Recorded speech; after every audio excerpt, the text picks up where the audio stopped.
Ladies and gentlemen, welcome back to the channel and welcome back to another round of Basis Picks. As always, please like and subscribe, share with a friend, a colleague, a relative, an associate, an enemy, any and all in between. It's appreciated. We got 3 fight cards on this weekend, 2 very low-key affairs, but I'm pretty sure there's going to be some fun action fights on those. Then obviously you got the main card with Canelo and Berlanga. So we're going to do them in sequence. We're only going to do main events and co-mains, potentially just have a quick gloss over maybe a couple of the other interesting scraps on there. But yeah, we're going to keep it light, keep it breezy, keep it moving. So without further ado, let's get to the picks. Okay, so we're gonna kick it off with the card taking place in Mexico tonight. Early hours of the morning for us, prime time for the US market, being headlined by Eduardo Rocky Hernandez against Thomas Matisse. Now the entire card is actually, I'm gonna say, stacked with 50-50 slash very competitive fights. So look, you've got, for instance, Leonardo Rubiclava, I know he's on there in a pretty stern test.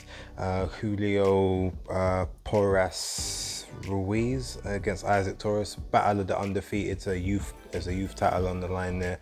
But the chief support is Sergio Mendoza Cordova against Angel Ramos Serrano. I think the guy's name is. We're talking about records of 23-0 and 32-1 and 2. So yeah, having seen a little bit of both participants, I can't go into a huge in-depth war of how I think it's going to play out. But what I do think is Cordova likes a bit more time to be able to set the punches up, to work behind, to work behind, not so much a jab, but just a bit of distance so that he can get maximum leverage.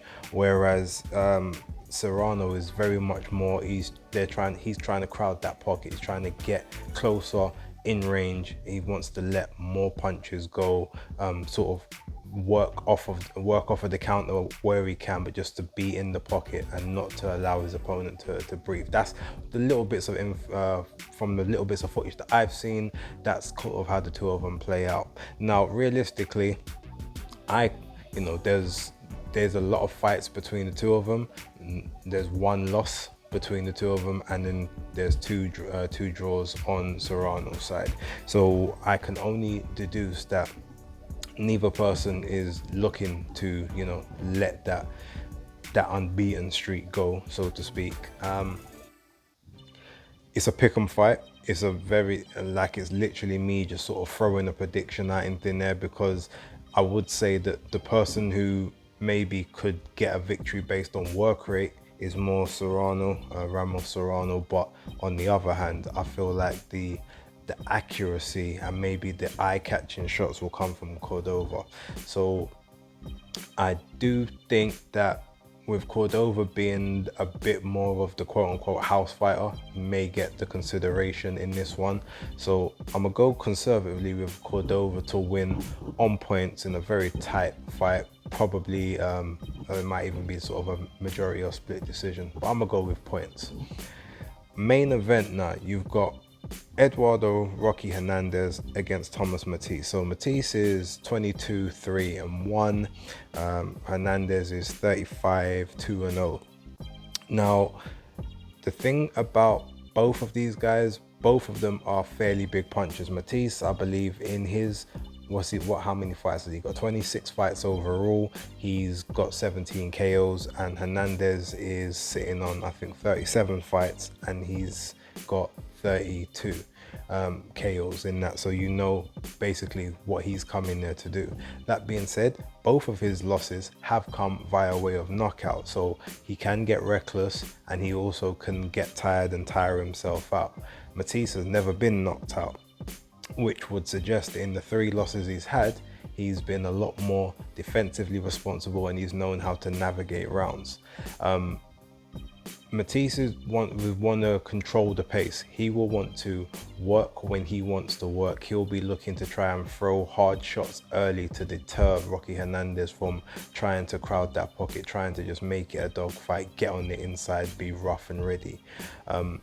Probably very similar to the way O'Shaquie Foster went about his work, but with what O'Shaquie did, he did leave himself subject to maybe a bit of biased scoring on scorecards. He was down on a lot of those cards prior to getting the knockout in that last round. So if Thomas Matisse does the same thing and doesn't maybe interject some very, very hard deterring shots from early to control the pace of the fight and control how the ebbs and flows of the fight is working, Rocky Hernandez can definitely overwork and overwhelm him, especially in the first half of the fight.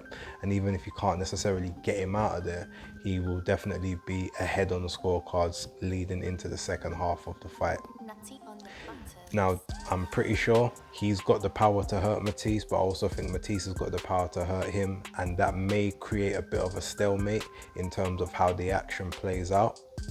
But due to the fact that this is in Rocky Hernandez's neck of the woods, and from everything I've seen of the two, he is the much more busy and active fighter, trying to be the aggressor. I know that that's something that they really like the look of down there in Mexico.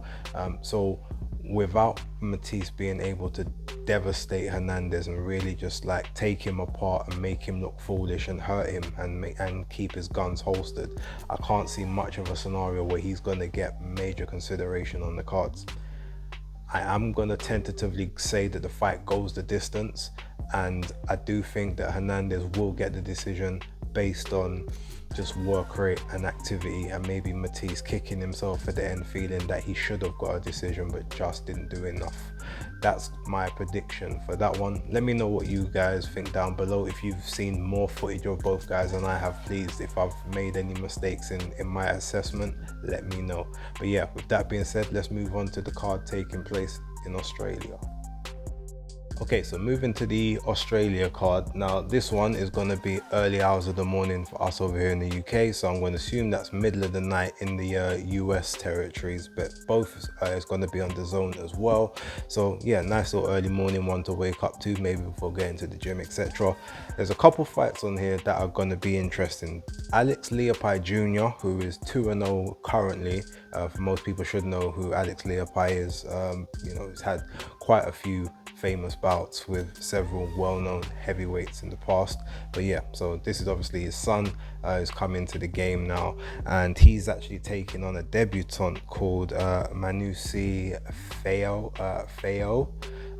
And I think this would obviously be a bit of a proving ground for both combatants, but I'm interested to see how this one plays out. Can't really give a prediction, haven't seen the debutant, and I haven't seen enough of Alex Leapai, but I was interested in that because I do know the name. Obviously I know that he's faced people like Joseph Parker, etc. So yeah, now what I really want to look at for this particular bout is the Hemi Ahio versus Faega Pelu rematch. Now the first fight ended in somewhat of a bit of a controversial manner. Hemi Ahio was definitely getting the best of the fight, was getting the better of the exchanges at the time, but Opelu was essentially, he was how's the best way to put this? Yeah, Hemi Ahio was getting the better of the exchanges to start with, but Faega Pelu was, he came back into the fight towards the end of it, and Ahio was, you know, he was tucked up. He took it was a pretty gnarly looking uppercut, little left hook combo, but he had his arms up. He was in an exchange. He was in the phone booth with Opelu, and just inexplicably the referee kind of jumped in and decided that he had seen enough. You know, Hemi Ahio looked bewildered at this point. Like, why have you stopped that? Like, I'm protecting myself. I haven't even taken many shots at this point. Yes, I think was starting to get on top for him, but I guess he felt hard done by. I think there was a bit of crowd noise. I don't think the crowd particularly enjoyed that either. So because of all of that, He, they had a couple of additional fights, gone their separate ways. Now he's getting back, and he's obviously trying to run it back with Fiverr Paley, almost trying to right the wrong of that lone loss on his record. I think this fight's going to be pretty much a lot of the same work. It's going to be both guys slugging it out, trying to go mano a mano. I don't think there's going to be a lot of tactics employed apart from keep on the inside, try to keep inside the range so you don't get caught on the end of the punches. Smother the work. That's what I can kind of see Opela trying to do this time. I do think Hemiahio is able to maneuver and change a little bit better than Figo Opela is. He pretty much is what he is. He's a born slugger. I think Ahio can make the necessary adjustments to get this victory back. I don't think he's going to get a stoppage. I do think it's going to be on points. So that will be my prediction. He's gonna get his lick back, but it's going to be a points decision, probably a unanimous, but it will be a very fun fight. Now, the main event, David Nika against Tommy Karpency. I'm not saying much apart from Nika's going to stop him in about anything more than 4 rounds, and I'm wondering what Nika's doing. If I'm going to be totally honest, Karpency he is glorified journeyman. He is a journeyman. He's not even glorified. Unless he literally just runs around the ring round after round, I can't see a situation where David Nika has much trouble getting him out of there. So I'm predicting for him to do that inside 4 rounds. Anything more than that, unless it's pure spoil tactics, I will be disappointed. Now, let's move to the main card, which is obviously Canelo Alvarez versus Edgar Berlanga. Okay, now look, this card is obviously the card of the weekend that most people will be talking about. Several people have purchased it. I'm not going to be one of those people. My personal feelings are I do hope the pay-per-view numbers are actually quite poor, so it will prevent these kind of glorified mismatches happening again in future, especially when you've got, legacy on the line and big stars and whatnot. However, a very poor undercard aside, there's 3 fights I have interesting.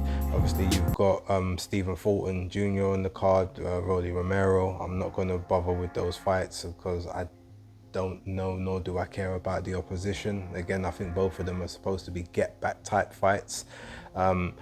So you've also then got Caleb Plant versus Tommy McCumbee. Now, I've never heard of Tommy McCumbee before. I've never seen him fight. He's got quite a big knockout record from what I can see, but never seen anyone he's been in there with.